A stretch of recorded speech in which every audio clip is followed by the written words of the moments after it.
मानुष जन्म दुर्लभ है ये मिलन बारंबार, जैसे तरवर से पुत्ता टूट गिरे वो बोर न लगता डारे।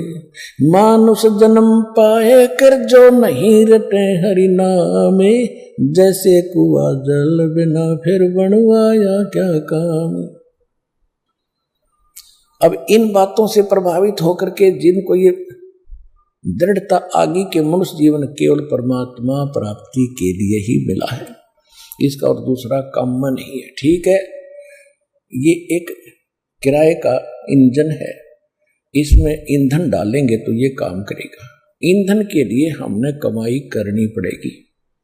पहले सतयुग के अंदर तो फल फ्रूट ये गेहूं चने बाजरे अपने आप उगे रहते थे, जैसे सामक उगा रहता है, तो उसमें मेहनत तो करनी थी। झाड़ के लाओ बनाओ, कुटो पीटो बनाओ, रोटी बनाओ, ऐसे करना तो पड़ता ही है।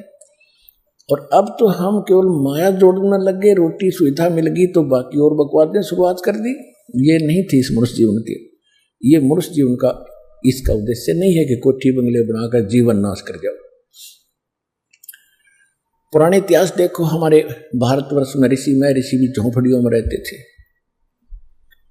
जो भगवान पाने के लिए घर से निकले थे। और हमारे दादे परदादे कच्चे मकान बनाकर झोपड़ियों में रहा करते थे और कितने शांत थे, सुख में जीवन जीते थे। और आज हम अफलातून बन गए, एजुकेटेड हो गए, पैंट पूंट टाइट हुई नीलाओ तो हमने इज्जत का नाश हो जाए, और चैन नहीं स्वप्न में भी, क्योंकि हम माया की आग में जल रहे हैं। और जहां माया है वहां शांति कभी नहीं हो सकती। इस माया के साथ हमने भगवान की एक विशेष भक्ति साथ करनी पड़ेगी, तब ये माया अपने इसका असर नहीं होगा आंच का, फिर ये हमारे अनुकूल चलेगी।